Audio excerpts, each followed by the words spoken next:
Good evening. Today I want to say something about the nature of trusts, and in particular the need for the three certainties to be satisfied in terms of creating a trust. And when we talk about the three certainties, we're looking at certainty of intention to create the trust, certainty of subject, that's to say what the property is, which is the subject of a trust, and finally certainty of object, that's to say who is the beneficiary, who is the settee trust, as we say. C-E-S-T-U-I, U word Q-U-E, U word T-R-U-S-T. Settee sounds like jetty, settee trust, or the beneficiaries, as we say in a more modern context. Now, with respect to certainty of intention, it's necessary to actually have the intention, when objectively assessed, to establish a trust. And in this area, we've got to note that there's no need for the settlor of the trust, that's to say the person setting it up, to actually know what a trust is in order to establish a trust. It's sufficient if, from an objective point of view, the settlor manifests an intention when objectively assessed, which demonstrates that property is to be held or given to someone else to be held upon trust. And when we look at that context, we can see informal trusts created from time to time. Someone may leave money in relation to an arrangement with a family or something else, which we've got no real intention of, no real reference to the word trust, nothing else is referred to, but it's quite clear objectively when assessed that what they intended as a matter of equity was to establish a trust. And we find those sort of questions arising, which we'll deal with in another seminar, in an informal family context, where, for example, someone maybe left some land, they've been working on the farm property for years, the father says, I'll leave it to you, or it's all yours, something like that. Then we get difficult questions. There may be a trust established, there may be some other sort of relationship, or there may be some sort of a estoppel that arises. But in the usual way, when we're establishing a trust, we're pretty clear what we're doing, because we're using an artificial document, so to speak. We've got a deed, a trust deed, under which the trust is set up, or we have a will, which is satisfying all the requirements in relation to formalities, and someone who's died leaves their property to be held on trust by certain trustees. And the usual way of setting up a trust in terms of perhaps a discretionary trust is to settle a nominal sum, perhaps $100 by way of deed. Always make sure you put the $100 in the file as well, so that it's quite clear what initial sum's been settled. No one can then argue it's a sham. And then the trust deed itself, which will be in the usual form used by the firm, will permit the settlor to inject, that's what we normally say, to inject further property into the trust. And the property thus injected is then held on the terms of the trust as set out. And we're looking there at possibly an express trust. An express trust arises where you've got a situation where the property has to be given away to particular beneficiaries, there's no doubt about it. And most of the time under a will, that's what will happen. There'll be an express trust set up. I give the property, being my house situated at the Gold Coast, to Jack to hold on trust. There's no doubt there about the intention, no doubt about the property, and no doubt about the object. Quite easy. House given away to Jack to be held on trust. But there might also be a question of a discretionary trust.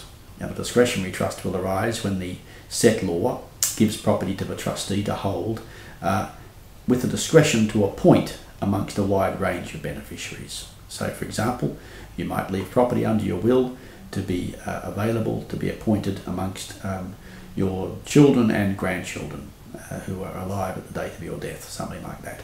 And in that situation, the trustee then has an opportunity to exercise a discretion to appoint amongst certain of the beneficiaries.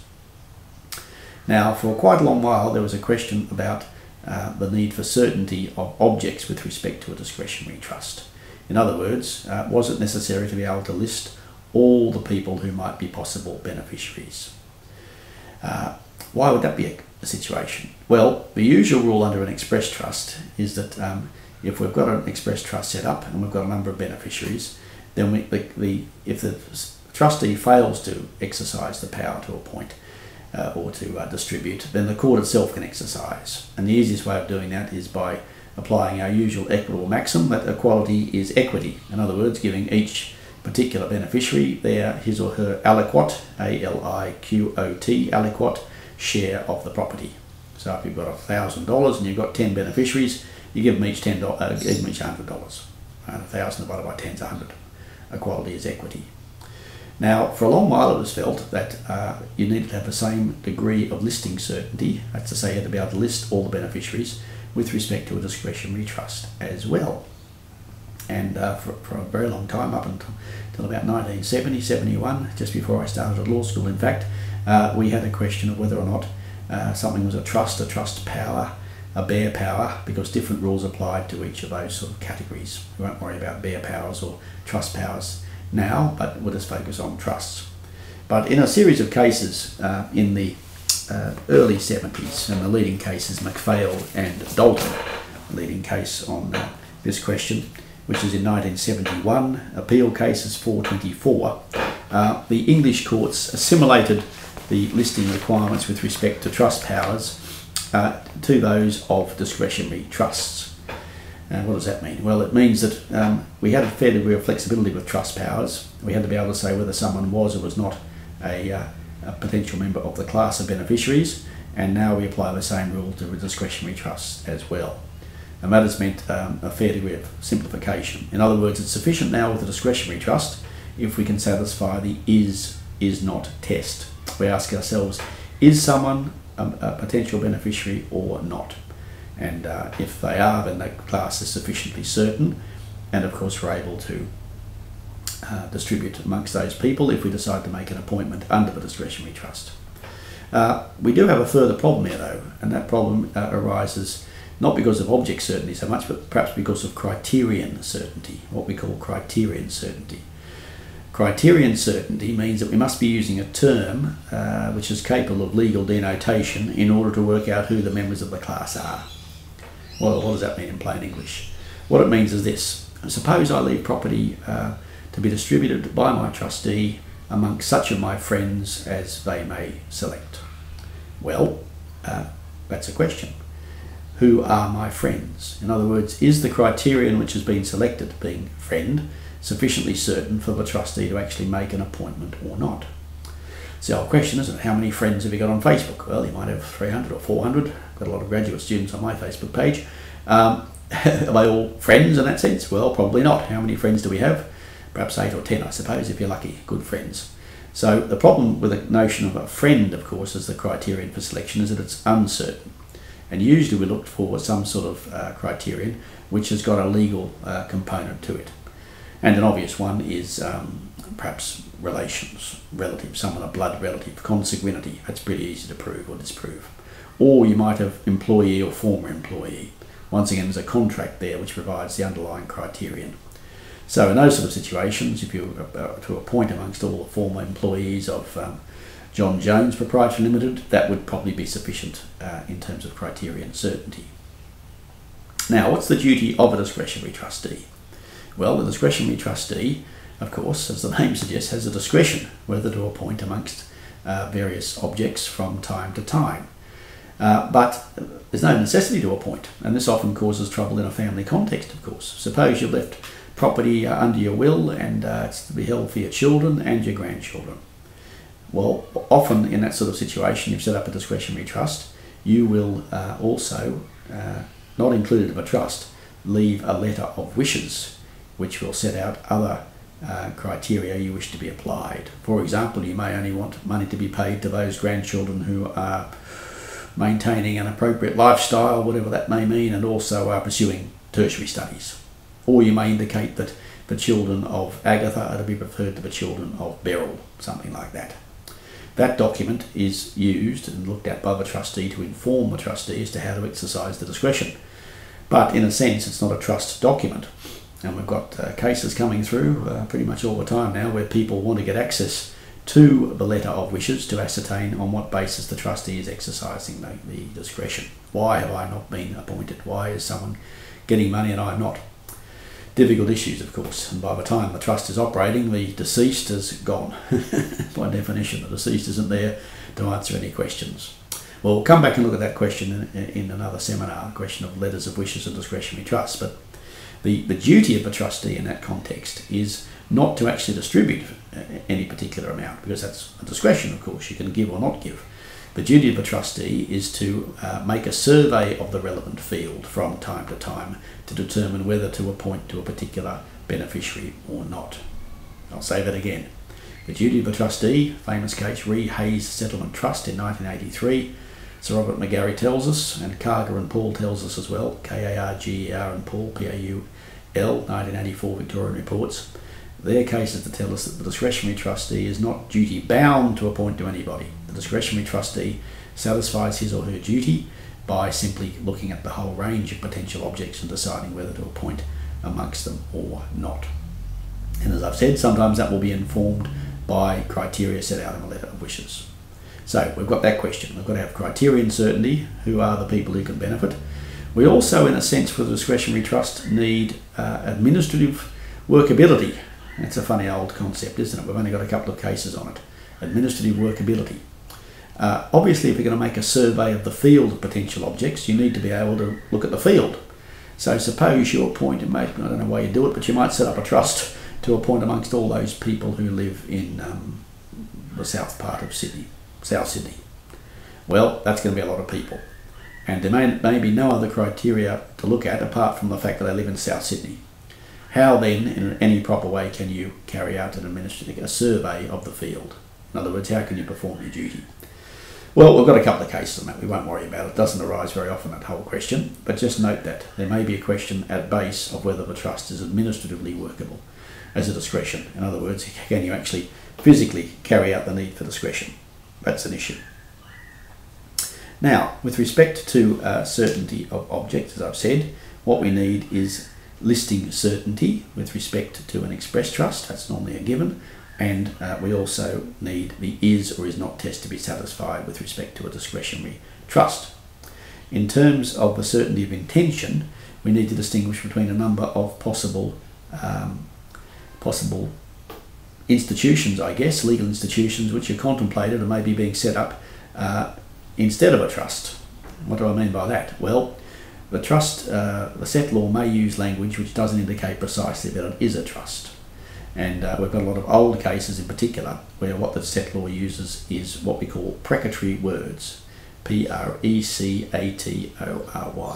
precatory words. And that comes from a Latin prex precis, a prayer. You're hoping something will happen. So, for example, suppose in the exam it says, I give this property to my brother Tom in the hope that, or confident that, he will do such and such with it. Well, does that set up a trust or not? Difficult question. Usually, of course, if we're talking about a solicitor drafting something, they will use words of trust expressly. In other words, it'll say to be held on trust, no doubt about that. But if we've got an informal document, remember, we don't need any formality to set up the trust. We need some writing over land, but that's about all. Well, you may use informal words. And if you use informal words, it may be that the court will hold that there's no express trust set up, but rather something else. And one thing that might exist is maybe an equitable obligation, a personal equitable obligation over the property. That is something which is less than giving you a full beneficial interest in it. It's an obligation which may be enforced in equity against you personally, if you're the trustee, so to speak, or the person holding the property, but may not give the person any beneficial interest in the property itself. Fairly difficult concept. We've got a couple of cases. Gill and Gill is an old one. We've got some recent ones as well, particularly in relation to a family situation. Suppose, for example, that you've got an older sibling living on the property who's living in one of the houses on the rural property. You leave property for that person for life in confidence that they will be entitled to reside on it for their life, something like that. You don't create a life estate, you don't set up a trust. But what you may set up is what we call an equitable personal obligation. That's to say the person who's holding the property will be obliged to make sure that the person in whose favour the gift has been declared has somewhere to live for the term of their life, even though there's no strict trust created. We see this sort of situation frequently in a situation where also we may charge property with an obligation. So, for example, we may leave property, say $100,000, charged with the obligation to defray the education and other living expenses of a child. Right? Once again, in a situation like that, there may be no strict trust created. An equitable charge has been created on some condition over the property, and it's necessary for the person who's holding the property to discharge that obligation out of the property.